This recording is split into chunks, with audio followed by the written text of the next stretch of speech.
السلام علیکم ورحمۃ اللہ وبرکاتہ۔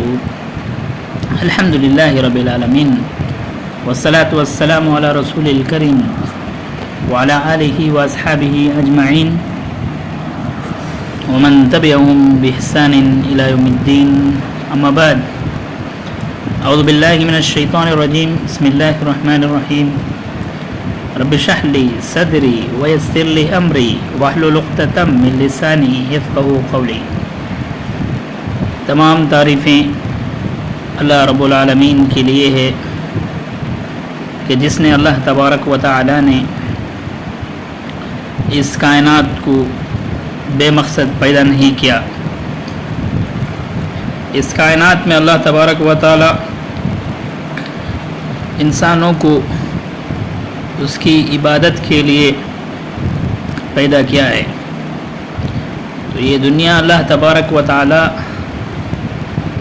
بس ہم لوگوں کو امتحان کے لیے بھیجا ہے۔ تو اس دنیاوی زندگی میں ہم زیادہ سے زیادہ آخرت کی فکر کرنا چاہیے، آخرت کے لیے تیار کرنا چاہیے، اور یہاں پر ہمیشگی نہیں ہے۔ اس دنیا سے جو ہے ہر کوئی چھوڑ کر جانا ہے، تو ہر ایک کو جو ہے موت کا مزہ چکھنا ہے۔ تو انسان کی آرزوئیں، انسان کی خواہشات اس دنیا میں بہت سارے ہیں، تو اس کو یہاں پر وہ اس کے خواہشات، اس کے ارمان اور اس کے ارادے پورے نہیں ہوتے ہیں، بلکہ اس کا پورا خواہشات اور پورا جو کچھ چاہتا ہے اس کو جو ہے اللہ تبارک و تعالی آخرت میں اللہ تعالیٰ عطا کرے گا۔ تو محترم بھائیوں، اللہ تبارک و تعالیٰ کے خوف اور اس کی ملاقات کے شوق میں رونا چاہیے۔ آپ قرآن مجید کی تلاوت کریں گے تو سورۃ الاسراء میں 109 آیت میں اللہ فرماتا ہے وَيَخْرُجُونَ لِلْأَذْقَانِ يَبْكُونَ وَيَزِيدُهُمْ خُشُوعًا۔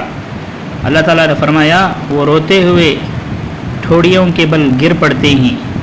وَيَخِرُّونَ لِلْأَذْقَانِ يَبْكُونَ، وہ گرتے ہیں اپنے ٹھوڑیوں کے بل اللہ تعالیٰ کے خشوع میں، اور ان کو خشوع میں بڑھا دیتا ہے۔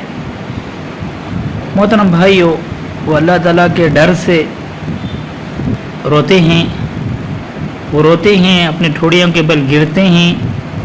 یہ قرآن ان کو خشوع میں اور بڑھا دیتا ہے۔ آپ سورۃ النجم 55-60 آیت میں آپ پڑھیں گے، افمن هذا الحدیث تعجبون وتضحکون ولا تبکون۔ اور فرمایا اللہ تعالیٰ نے، کیا تم اس قرآن سے تعجب کرتے ہو اور ہنستے ہو، روتے نہیں؟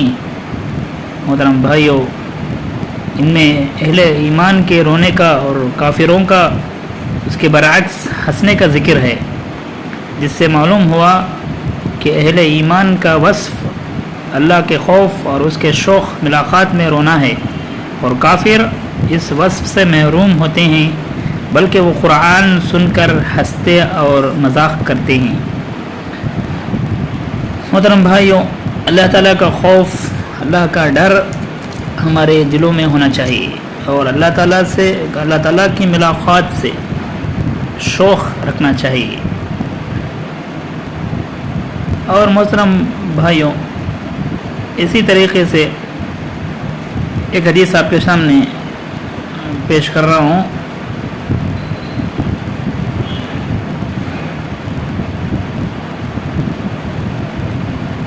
وابی سعید خدری رضی اللہ عنہ قال جلس رسول اللہ صلی اللہ علیہ وسلم على المنبر وجلسنا حوله فقال ان مما اخاف عليكم من بعدي ما يفتح عليكم من دهرة الدنيا وزينتها۔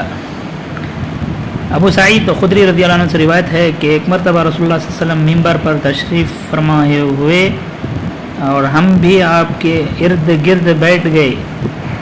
اللہ کے رسول صلی اللہ علیہ وسلم نے ارشاد فرمایا، میں اپنے بعد تمہارے بارے میں جس چیز سے ڈرتا ہوں وہ یہ ہے کہ تم پر دنیا کی رونق اور اس کی زیب و زینت کا دروازہ کھول دیا جائے گا۔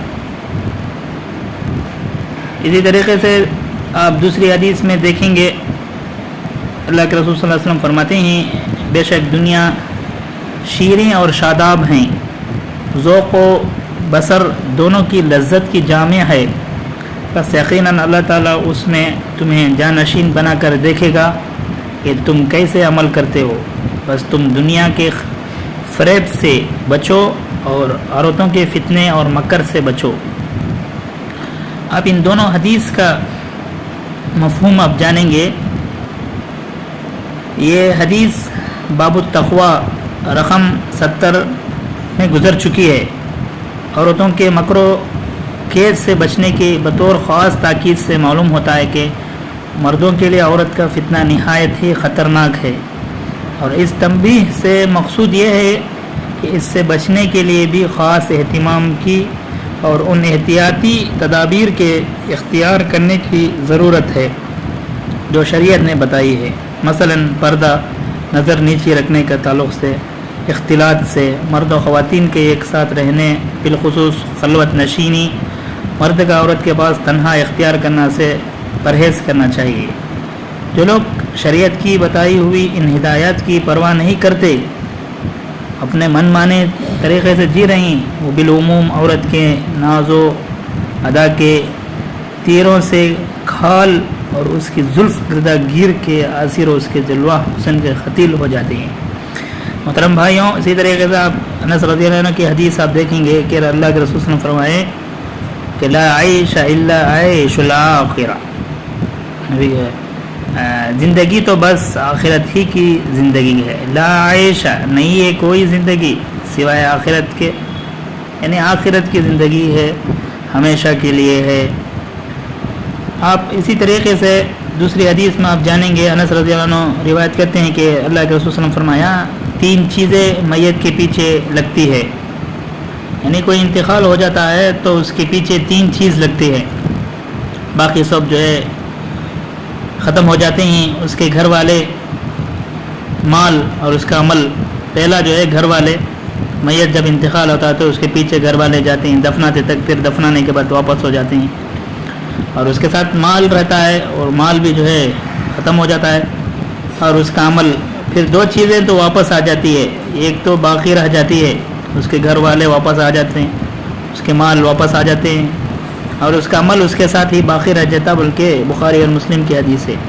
محترم بھائیوں، اس حدیث سے یہ بات ہو رہا ہے کہ اس میں مسلمانوں کو تنبیہ ہے کہ تقوی، زہد والا عمل اختیار کرے، اللہ کا ڈر اپنے دلوں میں اختیار کرے، فسق و فجور والا ان کاموں سے بچتے رہیے، کیونکہ یہ عمل ہی انسان کے ساتھ خبروں میں جاتا ہے اور اس کی بنیاد پر اس کی سعادت مندی یا بدبختی کا فیصلہ ہوتا ہے۔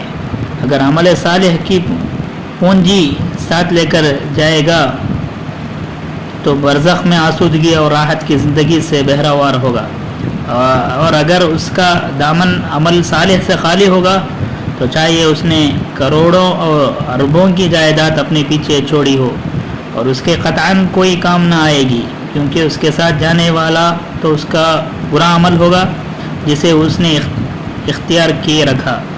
یہ برا عمل اسے برزخ میں امن اور راحت سے محروم اور عذاب میں مبتلا کرے گا۔ تو نیک عمل کرنے کی ترغیب اس حدیث میں بتا رہے ہیں اللہ کے رسول صلی اللہ علیہ وسلم۔ پہلے جو ہے انسان کے مال اور اہل و عیال ساتھ جاتے ہیں مرنے کے بعد تو 2 چیز واپس ہو جاتے ہیں، ایک چیز اس کے ساتھ رہ جاتے ہیں، رہ جانے والے عمل جو ہے تو اس کے نیک اعمال ہیں، اس کے جو نیک اعمال ہیں وہ جو ہے اس کے ساتھ رہتے ہیں۔ تو ہمیں دعا کرنا چاہیے کہ اللہ تبارک و تعالی ہم کو جب تک رکھے ہے ایمان کی حالت میں، اللہ تعالی ہم سب کو رکھے، جب ہمارا خاتمہ ہو تو ایمان بالخیر ہو، ایمان کے ساتھ ہمارا خاتمہ ہو، حالت اسلام میں اور کلمہ شہادت میں ہم سب کا انتقال ہو۔ دعا ہے کہ اللہ تعالی ہم سب کو آخرت کی فکر اور اللہ کا ڈر دلوں میں پیدا کرنے کی ہم سب کو اللہ توفیق عطا فرمائے۔ آمین۔ وآخر الدعوانا الحمد للہ رب العالمین۔ السلام علیکم ورحمۃ اللہ وبرکاتہ۔